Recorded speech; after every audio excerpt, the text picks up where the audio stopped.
So this class is on perennials, great plants for the garden. There are different types of perennials.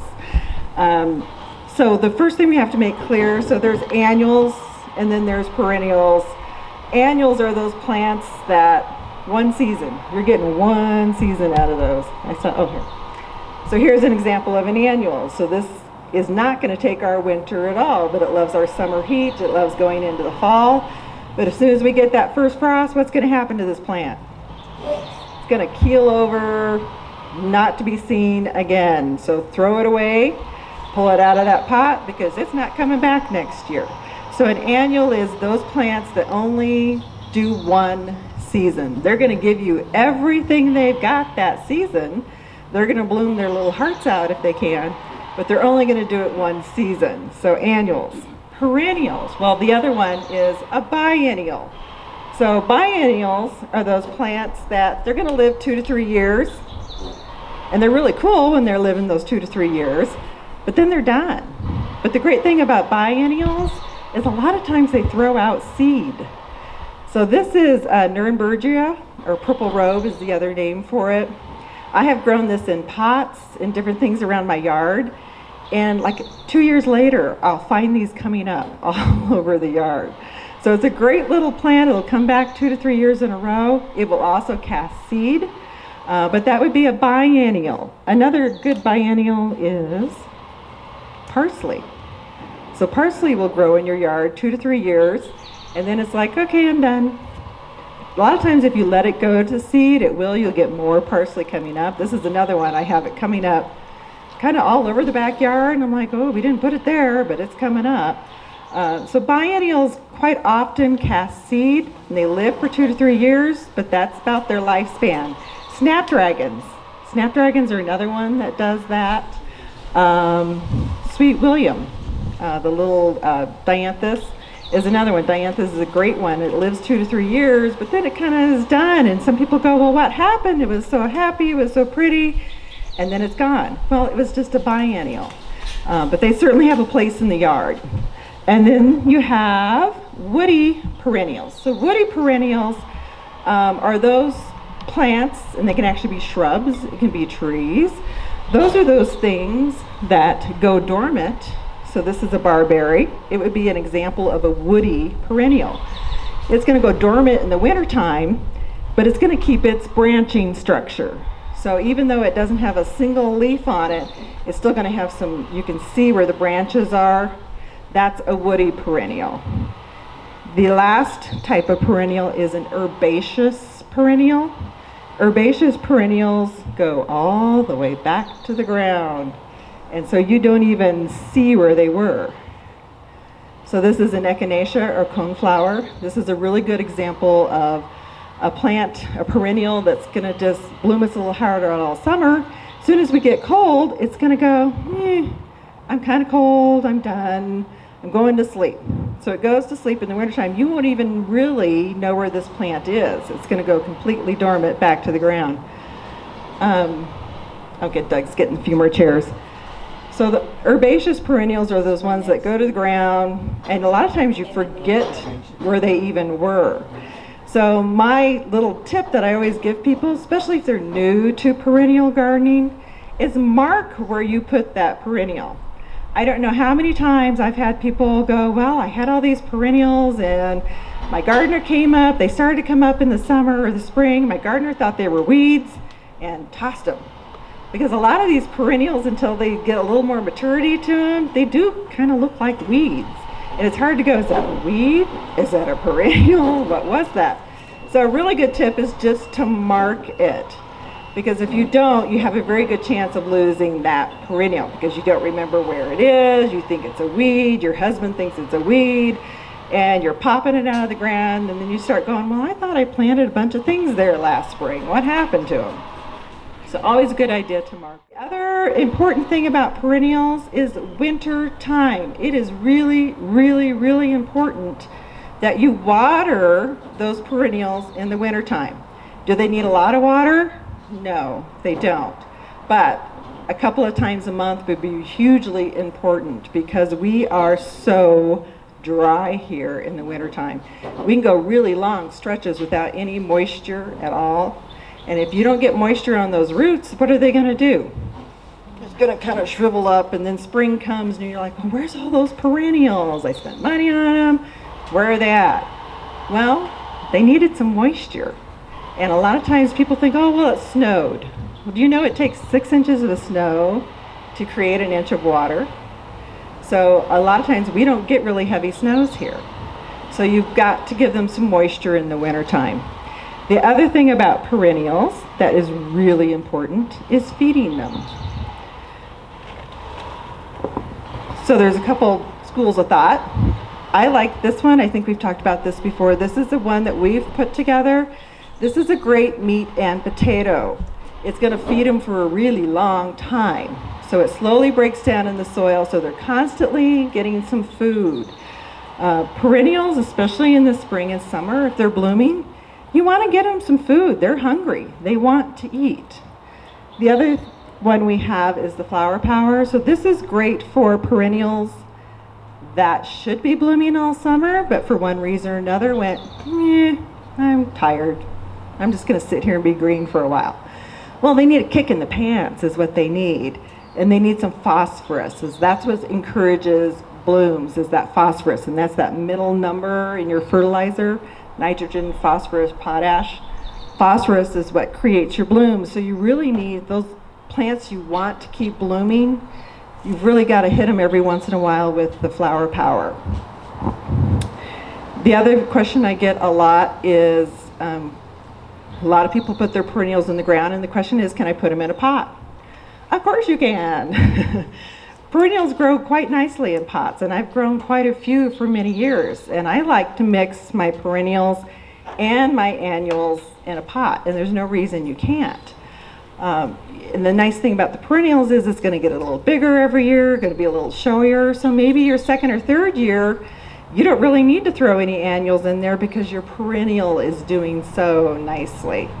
A lot of perennials do terrific in pots. A lot of the, gotta remember where I put everything.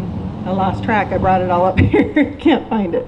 I was going to point out the Salvia greggii. Oh, here it is. I was looking for red, not pink. So Salvia greggii does excellent in pots. And then this is one of those ones that's going to bloom all summer long for you. The other thing about perennials, a lot of people don't think about, is you have some perennials that only bloom once in the season, especially in the spring. A lot of your spring blooming perennials, bleeding heart, delphiniums, foxglove, things like that, they're blooming in the spring, and then by the time we get the summer done, they're not blooming anymore. In fact, they don't look very fancy at all. So it's a really good idea to mix your perennials. So if you don't want just spring blooming, you don't just want summer blooming, you don't want just fall blooming, you need to mix either your pots or your perennial beds, because you want to have color all season long. So if you're not sure, ask your nursery professional, is this going to bloom all season? Is this only bloom in the spring? Because you want a good mix. There's nothing more disappointing than a perennial bed that looks gorgeous in the spring, and you're singing and you're going, oh, this is gorgeous. But by the end of May, you're like, ooh, this is kind of ugly. What do I do with this now?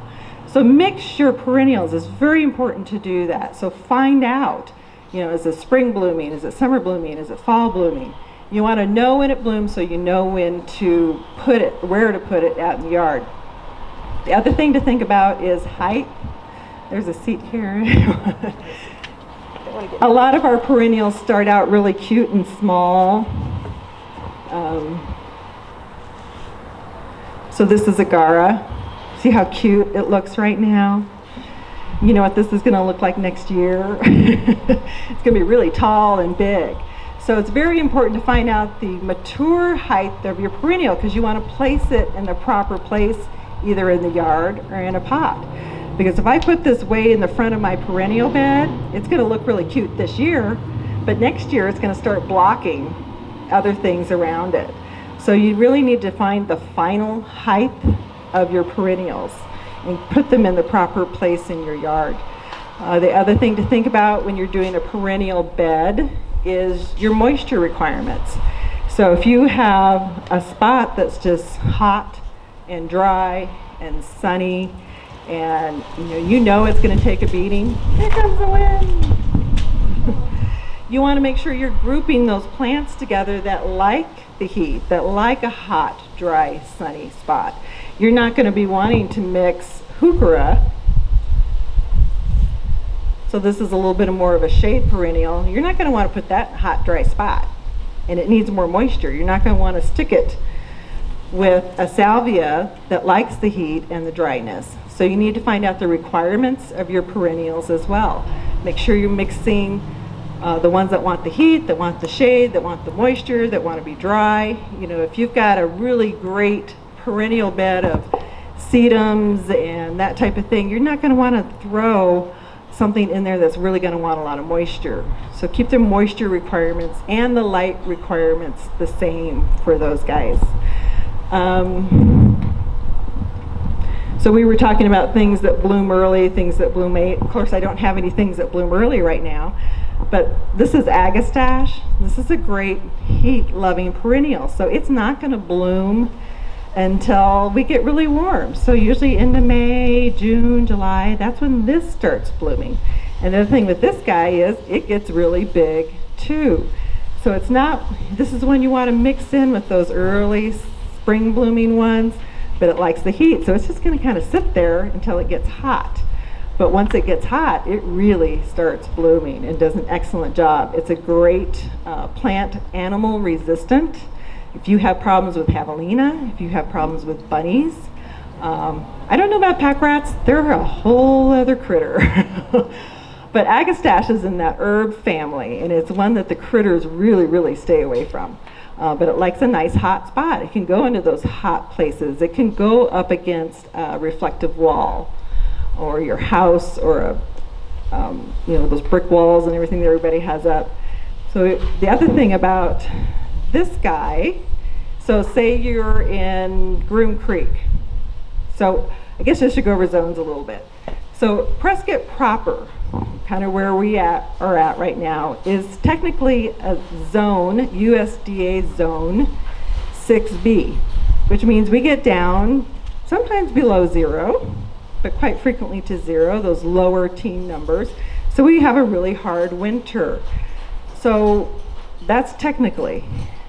Is there little microclimates in everybody's yard? There is. If you've got a courtyard, if you've got a block wall, those things that are going to be reflective heat. If you have a white house and you have a perennial bed right in front of that house, it's going to get you reflective heat. So maybe you're not a zone 6B, maybe you're more a 7 or an 8. So you can go with things that are a little bit that don't like as cold of temperatures. What a good example of that is the lantana. So this is Miss Huff lantana. This is actually one of the few lantanas that will take our winter. Most of the lantanas here won't take the cold. They're going to die off on the winter. Miss Huff lantana goes down to a zone 7 or 8. If I have a nice warm spot to throw this into, it's going to go completely dormant in the wintertime, but odds are it's going to come back next spring because it's got a radiant spot. It's getting heat off of the wall, so it's keeping the soil a little warmer. So if you have a spot like that, you can try to go to things that are zone 7, zone 8. I think 8 would probably be the max of what we could take here. If you were in Dewey, Cordes Junction, you could probably push it a little bit more. But there's always that weird spot. I have a neighbor down the street that has a huge ocotillo growing in her yard. Now, ocotillo should not grow here. It really should not grow here. But she's got one that's probably 7, 8 foot tall, at least 5, 6 foot wide. Technically, it should be dead, but it's not. And it's beautiful and it's gorgeous. So you can try different plants. If you have a little microclimate, try something different in it. Try something that really, we're not sure if it's going to winter over, but it's worth a try. This is another good example of those plants that you could take a chance on if you got a warm spot. This is milkweed. This is what the monarchs like. So a lot of people are putting in perennial gardens that want to attract butterflies and the pollinators and that type of thing. So this would fall into that. This is one of the plants that once, it's what the caterpillar eat, or I guess it'd be the larvae. I don't know what that is. But it's one of the few things that it'll eat. And so this would be a great to throw into that sunny, warm spot and give it a try.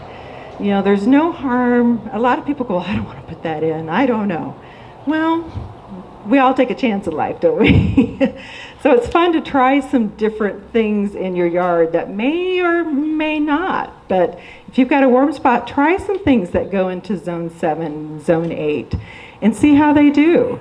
They may make it 2 or 3 years in a row, and if we get a really hard winter, it may knock it out. But it's fun to try and see what things do. I think sometimes people don't take enough chances in their yard. You know, we always kind of put the same things in every year.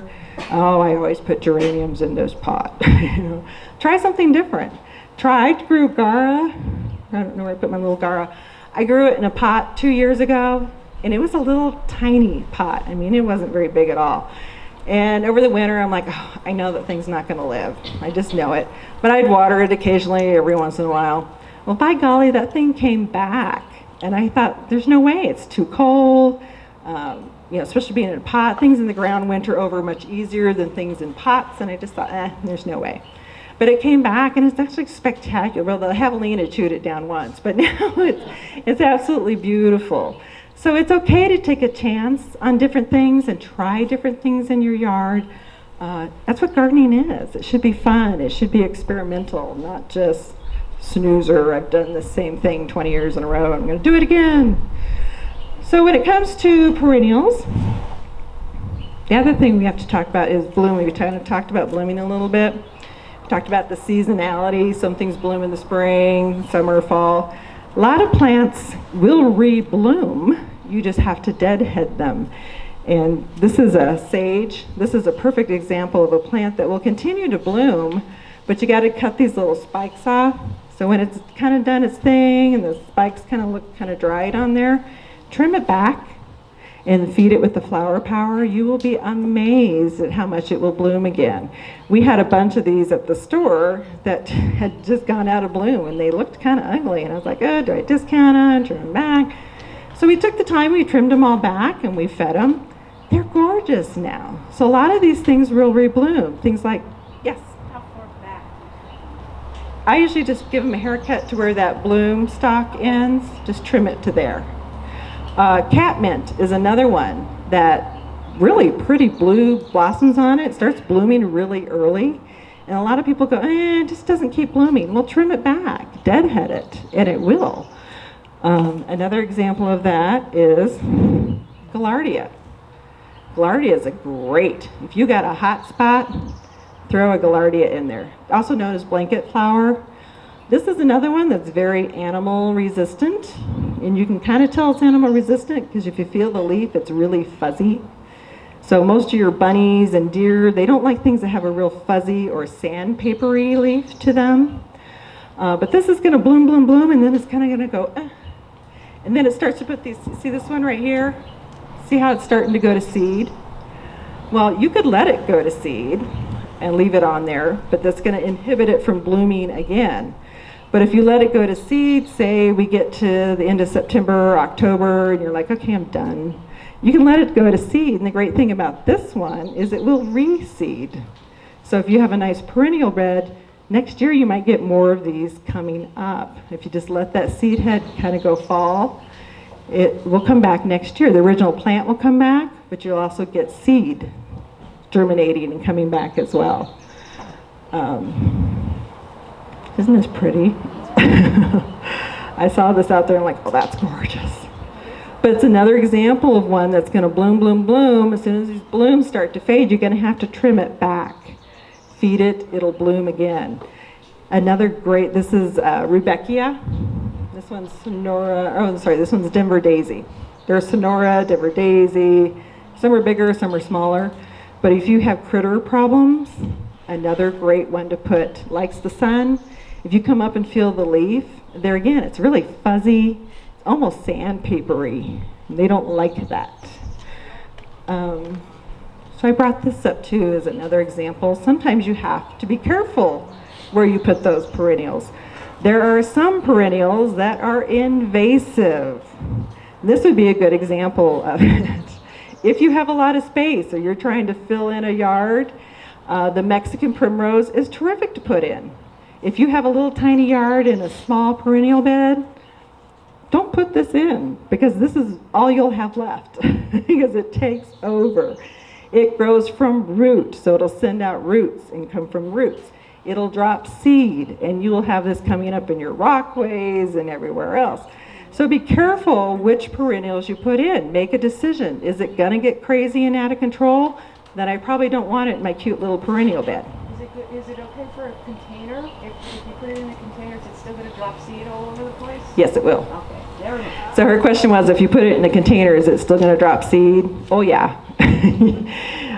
Some people don't care, and they're fine with that. But you have to make the decision on, do I want a plant that's really going to get... I have this in my backyard by my pond. Ken posted some pictures on it this spring, and it's gorgeous. But I have a whole area that I wanted it to fill in, and I was okay with it filling in that area.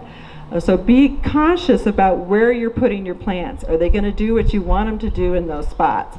Another one that's notorious for taking over is Russian sage. You know, a lot of people put in one cute little Russian sage and they're like, oh, look, it's so cute. You know, 3 years later, that's all they have growing in the yard is this Russian sage. So be careful of the plants and where you want to put them. Some will freely reseed, some will come up by root and take over. And you know what, a good one for that is, so this is oregano. Oregano is a great perennial, but it is as aggressive as you can imagine. Mint is kind of the same way. We had this, or the people that had the house before us had a little herb garden by the front door, and we've been in that house 15 years, 13 years, some long time. I am still pulling oregano out of my beds. So be careful where you put things. Oregano, mint, those are good ones to put in pots. So they're not necessarily going to reseed, but it's going to keep them from taking over your entire yard. So be cautious of where you're putting things and what they do.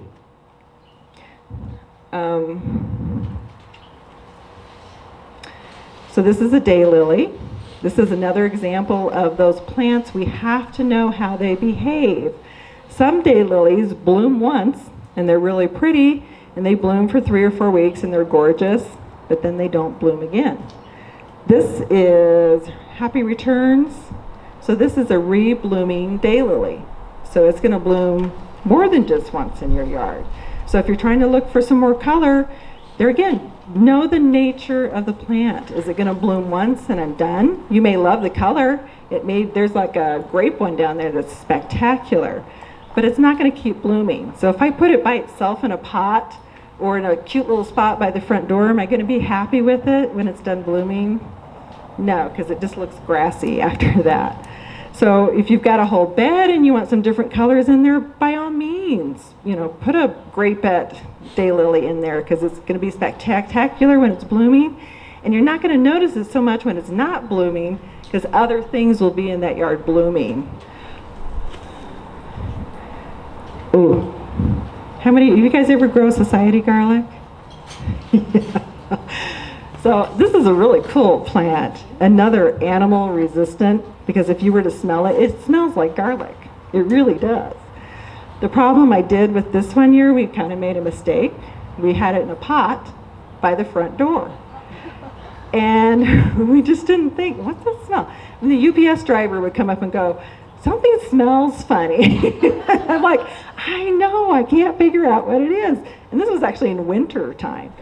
And it, you know, it just, the smells hang heavier, and I was like, I don't know what it is. And one day it occurred to me, oh my gosh, it's the stupid society garlic. So I had to move it away from the front door. So the lesson of that is, be careful where you put things that have strong scents. This has a very strong scent. Lantana, some people can't stand the smell of lantana because it has a strong scent to it. So if you've got a seating area where you go out in the evenings and you enjoy your glass of wine, are you going to want this right next to you? Probably not, kind of stinky. So be conscious of the smell of things and where you want to put them in the yard as well. What else have I talked about? Ooh. We talked about this already, but I want to point it out again. This is echinacea or coneflower. A lot of people were very familiar with the purple one, the common one. They have come out with some great new colors. This is a great bloomer for midsummer to late summer. It's going to keep blooming up until we get a hard frost. They've come out with orange and pink, and there's a red one called tomato something or other. So great one to put out in the yard. There again, if you feel that leaf, very, very scratchy, your animals are going to stay away from it. It is in the herb family. And the other thing about the herb family is almost anything in the herb family, the hyssop, sage, numerous things, your critters are going to stay away from them. So I know a lot of us live in those pressures areas, that urban wildlife interface, and you're just going to have to deal with the critters. Unless you're fencing them out, you're just going to have to deal with them. So try to put things in that you know they're not going to like. That's going to be, we don't want you to get discouraged. So many people put things in and they're like, oh, came out the next day and they were all gone. Well, yeah, that's really discouraging. So that's another time to ask your nursery professionals, are the critters going to eat this? Try to pick ones that you know are not their favorites. They may try it. If it's really hot and dry and there's nothing else for them to eat, they may certainly try it because they're hungry. But it's not one they're drawn to. It's not one they're going to go after and search out. That's like javelinas and tulips. I mean, everybody moves here and they're like, oh, put my tulips in. Well, that's like crack cocaine to javelina. Really, you may have never had them in your yard, ever had a javelina in your yard, and you think, oh, I'm going to put some tulips out. And the next thing you know, you got a herd of 20 digging up your yard. Be careful what you put in and where you put it. Learn your environment. The other thing I would say about that too is if you're getting ready to do a perennial bed or do some plantings, pay attention to the sun. Our sun here is incredibly hot and incredibly intense. Keep an eye on that area that you're thinking, oh, I want to do a perennial garden here. And actually pay attention. Does it get a lot of sun or no sun at all? Is it sun just in the morning? Is it getting sun just in the afternoon? I've had so many people say, oh, I have a spot that's all shady. It's all shady. And you pick out these plants that, these like shade, we'll put these in here. And the next thing they know, they're back in your nursery and they're going, look, it's all crispy. And you're like, well, I bet it's getting more sun than you think. There's that hot midday sun, that 10 to 2, 10 to 3 o'clock. It's blistering hot out there. So you've got to be conscious of where the sun is throughout the day and pick the right plants for those spots. There's plants that are going to do terrific with just morning sun and the rest of the day shade. There's going to be plants that want the sun. The lantana, it wants the sun. Your sage, it wants the sun. Heuchera, not so much. So maybe if you have a filtered light spot, you can put those on the edges with your hot sunny stuff in the middle. So pay attention to where the sun is hitting, where it's setting, how much sun it's getting. I brought this up just because it was really pretty. This would be an example of a woody perennial. So this is crepe myrtle. Do you guys, anybody have crepe myrtle in their yard? It's a great plant for here. It's one of those mid to late summer bloomers, loves the heat. So it's a great one to put in those hot sunny spots.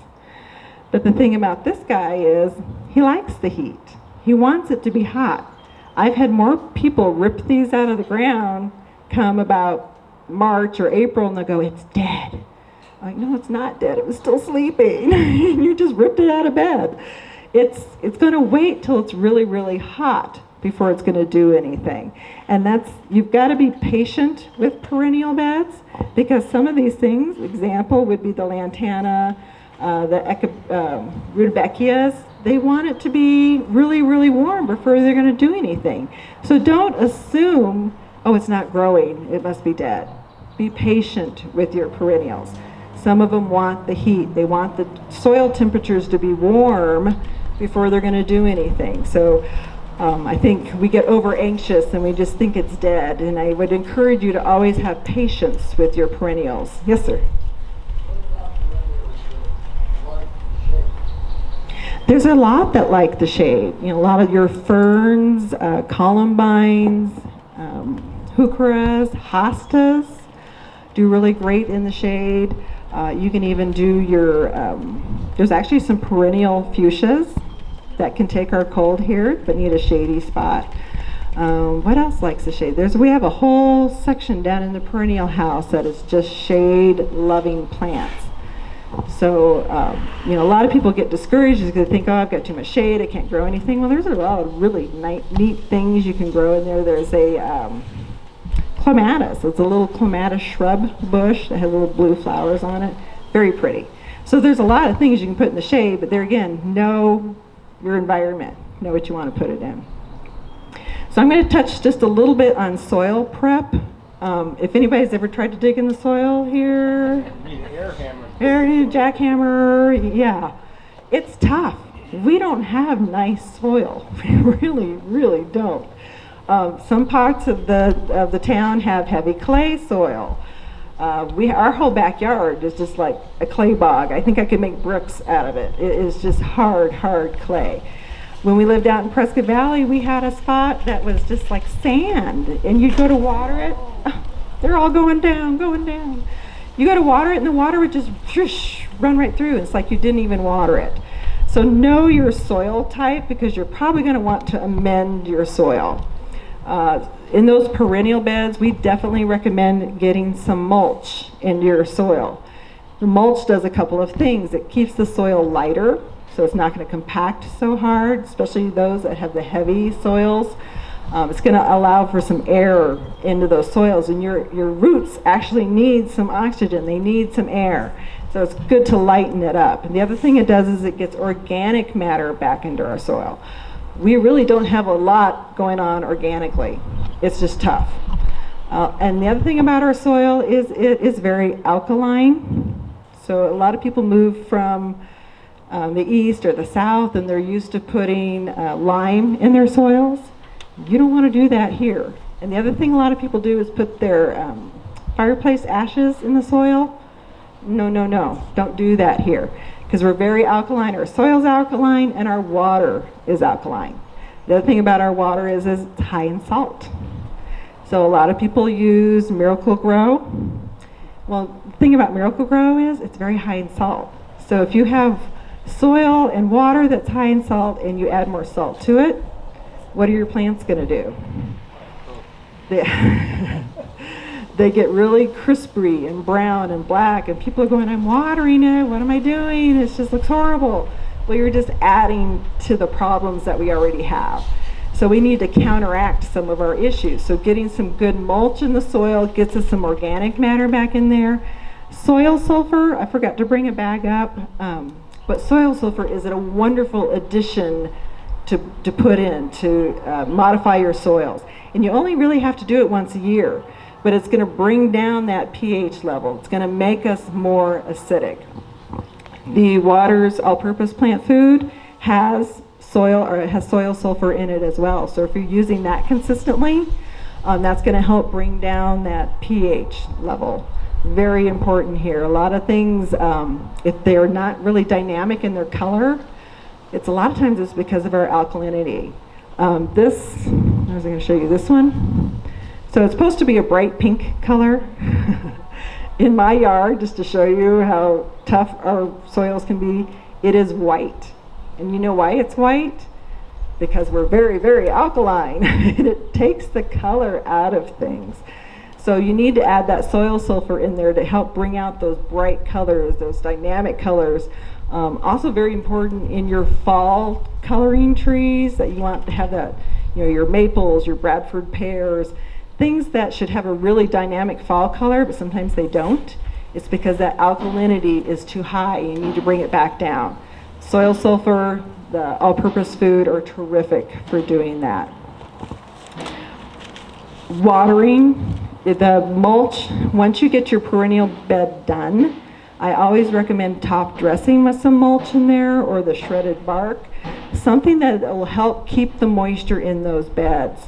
It also does another thing is it keeps the weeds out, because that's what we fight in perennial beds all the time, right? Is the weeds.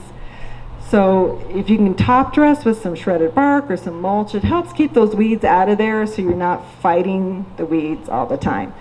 So the other question I get with perennial beds is, can I use pre-emergent? So pre-emergent is that product that keeps the seeds from germinating, the weed seeds from germinating. Well, it doesn't know the difference between a wildflower and a weed. So if you have a perennial bed that you're trying to get things to reseed, so say you're using the blanket flower and you want the seed to drop because you want more coming up, well, don't use a pre-emergent then, because you're going to be killing off the seed in there and you won't get that. Pre-emergent doesn't know I'm a weed, I'm a flower. So you probably going to have to, you got two choices. You can go through and hand pick, which if you get them early, you can do that. You can pick them out pretty easily. Your other option is to go through with a weed killer. Okay, so weed killer, is a weed killer going to know what's a weed and what's a flower? No.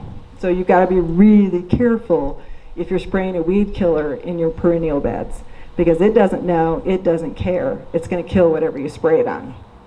So be judicious. I'm kind of opt for, try to get them out of there before they get huge. Does the weed killer go to the roots, or does it go on the plant leaves? So there's basically two different types of weed killers. There's one that sterilizes the soil. Never use that. Ever, ever, never, never use that, because it moves through the soil. So what happens when we get water on the soil? It moves to your neighbor's yard and kills their stuff too. So you don't want to use weed killers that are going to sterilize the soil.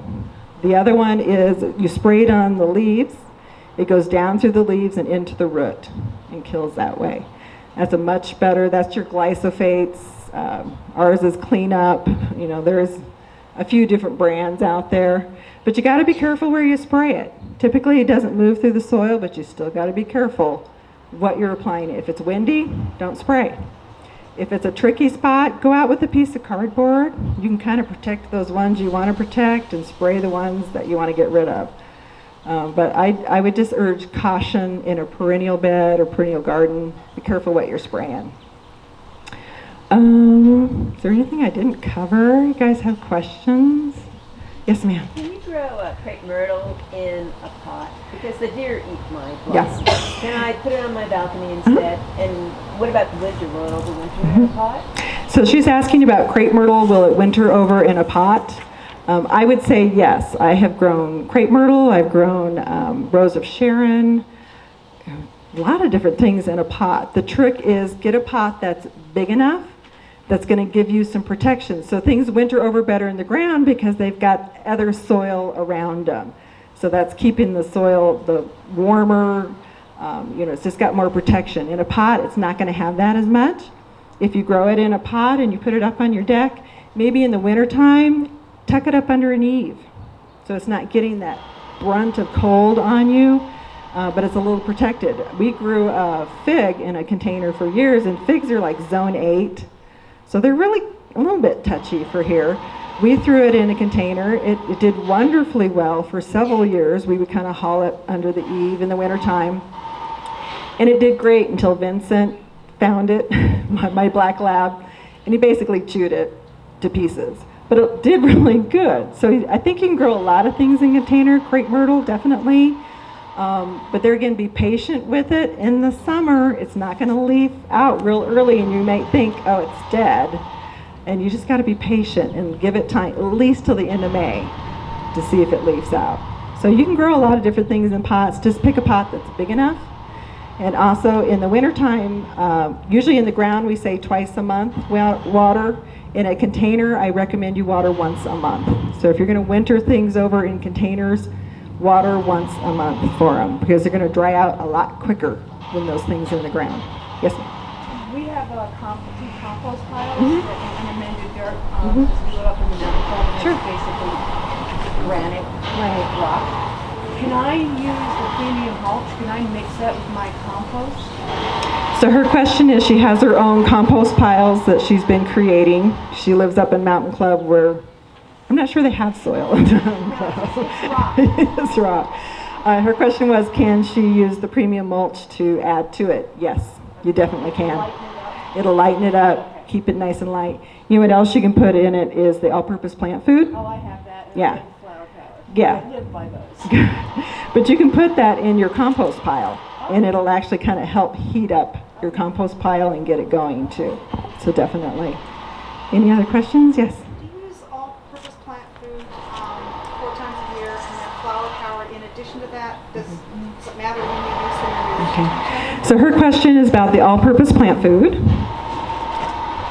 This one right here. This is our slow release food.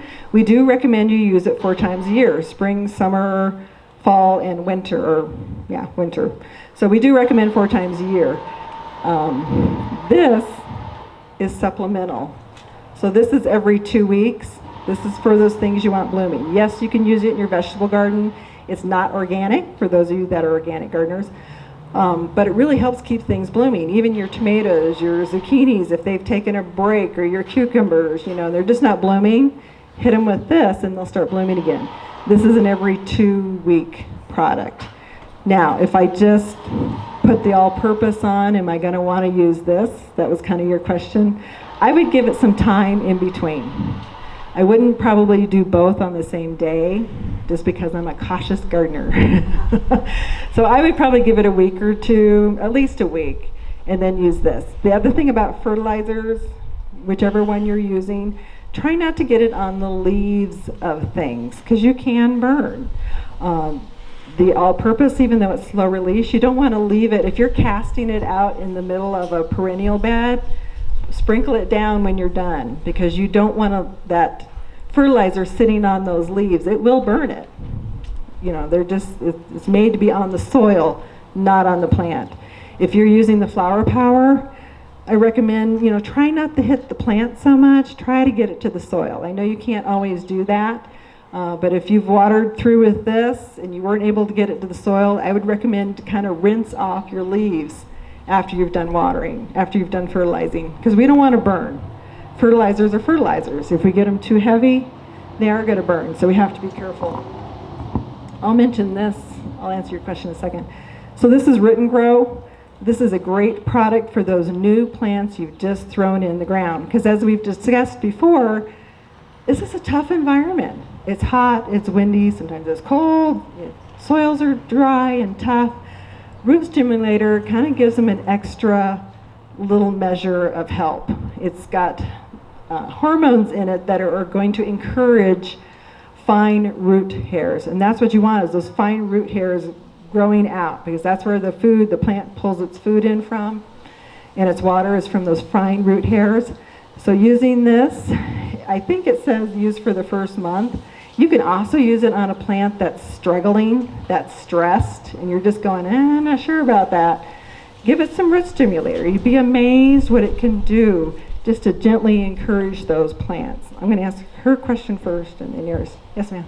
We're from California. The only thing I miss is bougainvillea. Is there any bougainvillea that's been growing? Okay, so her question is bougainvillea. She's from California and loves the bougainvillea. No. If you were possibly Cordes Junction, dewy, maybe in a really radiant heat spot, maybe it would winter over, but I wouldn't hold my breath on it. It's a really pretty plant for summer bloom in a really hot spot. It's great to put there, but it's not going to winter over most of the time. Although the Akatua did, so what do I know? But 9 times out of 10, I'd say no. But like I said before, if you want to try it, there's no law that says you can't try it. It might be fun to try it. Maybe you have a perfect little spot that it's going to do wonderfully, and it gets the heat, and it goes, I'm happy here. So you never know. If you're a curious gardener, it's worth it to try it. Yes, ma'am. Okay, I pulled up some plants that I had planted in the spring, Mhm. and I had the roots a little bit loose. Mhm. They totally came out like they hadn't sent anything out. Nothing out. How aggressive can you gift To loosen things up. Yeah. So her question is, when you pull a plant out of the pot, sometimes it can be pretty root bound. Let's see if I pull one out. So not coming out. Okay, so this is a really good example. Can you see the bottom of that? It is really tight in there. So her question is, how much can she loosen that up to put it in the ground? Because if I stick this in the ground just like this, what's going to happen to the roots? Nothing. They're just going to keep growing around and around and around. So you need to loosen up that root ball, or what I call tickling the roots. It's really important. Now, some of them that are this root bound, this is going to freak most people out. A knife is good, but when they're this thick on the bottom, I just kind of pull them apart. You have to. You just got to loosen up that root ball, because if I stick it in the ground like that, it's not going to get moisture. The roots aren't going to go out. So you've got to loosen those up. Tickling the sides, or taking a knife and running it along the side. After I pull it apart, Yeah. I pour it on it Oh. and put it in. Not straight, I hope. No, it's diluted. Okay, I'm making But I sure. pour it on that and then I hold Okay, it. well, that's a good That is idea. good for me. So she's saying after she gets it all loosened up and, it's a little bit traumatized because the roots have been kind of, she takes the root and grow, and this is a concentrate, so you do want to mix this up. Do not put it on straight. You need to, it's like 3 tablespoons in a gallon of water. So after she's loosened all the roots up, she mixes this up in her little watering can and she pours it over the roots. And then she pours it into the hole. That's a good idea. Yeah, it's definitely going to help with the stress on So there. I put it in a bucket, diluted, Mm-hmm. and then I put it in and let it soak. Oh, I do Oh, that too. And then good you idea. You just stick your fingers in it and Mhm. pull out a little bit, and they all just kind of. I do both. Great. I do that too. So her suggestion was, when she gets ready to plant, she has a bucket of water with the root and grow in it. She puts the plant, pulls it out of the pot, lets it soak in the bucket, and then when she's ready to kind of loosen up the roots, it's really loose and comes easy to tickle the roots on that. So that's a very good suggestion. I love gardeners. How many different ways is there to garden? I don't know. How many different gardeners do you have? There's lots of different ways to do things, and it's wonderful to get suggestions from people that do a lot of planting, a lot of gardening. Definitely. Are there any other questions, concerns, thoughts? Another question I get a lot is it too hot to plant? And the other question is, how late in the season can I plant? Is it too hot to plant? Technically, you can plant year-round here. When it's really hot and dry, you can plant. Just be cautious of what you're doing. You're taking this little plant and you're putting it out in a yard in a hot spot. We need to give it a little TLC. We need to make sure we're using the root and grow on it. We need to make sure we're getting adequate water to it. Too many times people put things out in the yard and they do one of two things. They barely give it any water, like a little teaspoon. They go, here, have that. Well, how would you feel if you were sitting out in the yard and someone gave you a teaspoon of water? It's not enough. We need to make sure we're saturating that entire root ball. When I pulled this out of the pot, so when I water it, I need to make sure I'm getting water all the way down. If I only throw a 1/4 cup of water on there, am I getting the entire root ball wet? Not even close. So what's the plant going to do? It's getting water here, but where's most of its roots? Down here. So it's really going to start to suffer. You'll see browning now. You'll see brown on the edges. The flower blossoms will just shrivel up because it hasn't gotten enough water. One of the mistakes people make, whether you're watering with an emitter or a pop-up sprinkler, make sure you're running that system. If you're running it on a drip, make sure you're running it long enough. People do not run their systems long enough. If you've got a 1-gallon emitter out there and you run it for 30 minutes, it's getting a 1/2 gallon of water. That's not enough. So you have to be really conscious of how much water am I getting on those plants. You've got to water deep enough. Frequent waterings are not so good. What we want is good soakings less frequently. So if it's a new plant, yeah, it's going to need a little more water because it's got to root out yet. If it's an existing tree or shrub, it's been in the ground a while, it needs a really good drink of water. Think about how deep a tree's roots are. They're 2, maybe 3 feet down. If you're only getting a half a gallon of water on it every day, is it soaking down? Mm-mm. It's only watering this much. And that's when you start seeing dieback on trees. Because a tree goes, I can't support this structure up here, I can't keep these leaves alive, so I'm going to drop those and I'll keep these alive. And it still doesn't get enough water, and it goes, okay, I'm going to drop those, I'm just going to keep this alive. And eventually it goes, I can't stay alive. Because you think, oh, I've been watering it every day or every other day, it's getting plenty of water, I know it is. Well, it's not, because it's not getting deep waterings. You want to get that water down to where the roots are and out. So deeper waters less frequently is a good way to go. Yes, ma'am. How long do you have to water in the water? So this is another question that there's no easy answer to. So her question was, how long do I have to water? I don't know, because I don't know what emitter heads you have on there. I don't know, maybe you've got 4 2-gallon emitter heads on your tree. Well, then you're not going to need to water as long. But if you only have a 1-gallon emitter on a tree, well, think how long you're going to have to run that system. If it runs for an hour, it's getting a gallon. A gallon is not enough water for a tree. Ooh, bird attack. So maybe you've got to run it 4 or 5 hours to get enough water on it. The other thing I would tell people with your drip system is make sure your emitters are out. So many times we plant a tree or a shrub and that little emitter is right there next to it and we never move it. Well, where are the roots on a tree or a shrub? Right. They're at the drip line of that tree and the shrub. So if it's only getting water here and not out here, not helping it. So you've got to move your emitters out. You've got to run your system long enough. And a reason I can't give you a specific answer is because it depends on the emitters that you have and how many you have on your tree. How many gallons for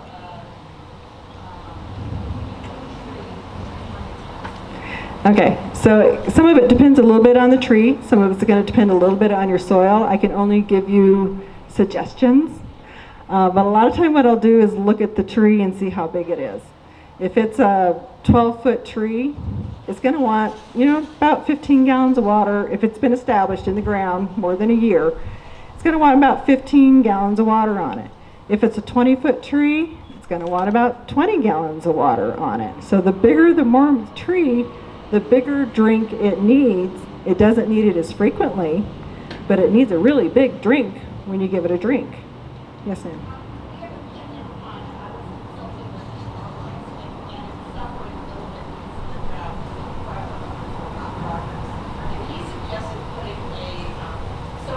Mm-hmm. A soaker ring around it and should run it 4 hours once a month. Once a month? Yeah. So she has a pinyon pine. Yeah. A mature pinyon pine, been there. Yeah. Right. So the arborist she was working with suggested putting a soaker hose around the tree. I really like that concept because the great thing about a soaker hose is it's slowly dripping the water out. So this drip comes out, and the next drip comes out, and it pushes that drip even lower into the ground. So it's just a slow soak, but that slow soak pushes the water lower into the ground. So sometimes we fill it, and a lot of people do a tree well, and they're filling it up. And they go, well, I filled the tree well. Well, that's good. But, we still need the water to go down. So that soaker hose really pushes the water down. Caution with your native trees. He said water it once a month during the dry part. Yeah. Is it possible to overwater your natives? Yes, it is. They've taught themselves to survive on a little water, or the water that we get. So you can love them too much. So most of your native trees, you do want to water occasionally if we're going through a really long stress of no water. It's a good idea to get some water on them. But be careful. That's my word. To share another story, we had built a swale around it so that we have some water. Well, it's actually good for it. Uh-huh. It just before it was just running wash and getting wasted. Mhm. Well, I decided, somebody told me to water it overnight, slowly. Well, in the morning I discovered that a lot of the water was wash Oh. because the soil's so permeable. Yeah, it just ran right through. Too much water, and it ran right through. That's true. That's what I Yeah, so there is that fine line, between getting too much water and enough. And that's the other thing that we can do. The other caution is we overwater things, especially in heavy clay soil. Be careful. Most of your plants, especially a lot of your perennials, they don't want to be soggy wet all the time. You got to be cautious to give them a period of time of dryness in between. That's where they get their oxygen. The plants need the oxygen. And if we're keeping it too wet all the time, they cannot catch a breath. They're just being drowned. We'll take one more question. Okay, I have a baby Oklahoma redbud. Mm-hmm. He's about. Okay. I just realized that he's stressed and he's not doing well. He did well, now he's not. And that my husband said it's because I'm not deep watering. Right. And I'm mostly a perennial. So I don't have a soaker, but I'm using a hose. Okay. I just started doing this and he seems to be better for like 3 hours. Letting it soak. Slow drip, and I move it. Right. So is that okay? Yes. And I'm doing it once a week, but in this heat. Once a week is probably good. Okay. Yeah, so she had a red bud that was showing some heat stress, like a lot of the trees are right now. So she realized she wasn't deep watering it, so she's taking a hose out and letting it soak, drip, drip, drip, doing one side, moving it, do another. And that's a great way to do it. Great way to do it.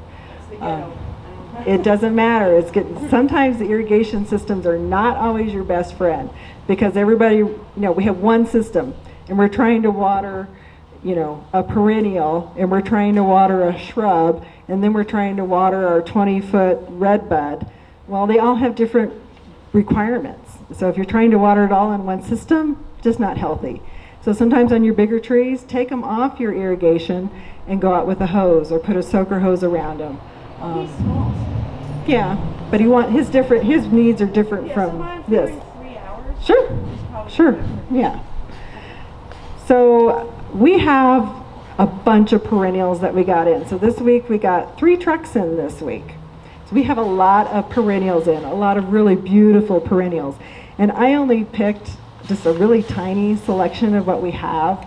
I would encourage you to go, our perennial house is the lower house down there. Peruse it, take your time and go through it. It's kind of set up, the first 2 tables as you're heading down there are the shade tables. So if you're looking for shady perennials, that's where they would be. The front tables are all full sun perennials. And they have different attributes. So, think about what you want it to do, what do you want it to be. But take some time to go down there and look because we've got some really neat ones in. It is still plenty of time to plant. You can plant, in my opinion, you can plant perennials up until October. I probably wouldn't do it November, December, but up until October because you want to give it a little time to root out. The soils are nice and warm. They're going to be rooting quickly if they're adequately watered and fertilized and taken care of. So you have plenty of time to put your perennials in. It's a great time to look at them. We have just a really wide variety of things that aren't always available early in the season, but you can find them later in the season. So go down and take a look at them. A lot of people are down there to help you, to answer your questions. If you want to do butterflies and you want to invite butterflies in, there's plants that the butterflies absolutely love.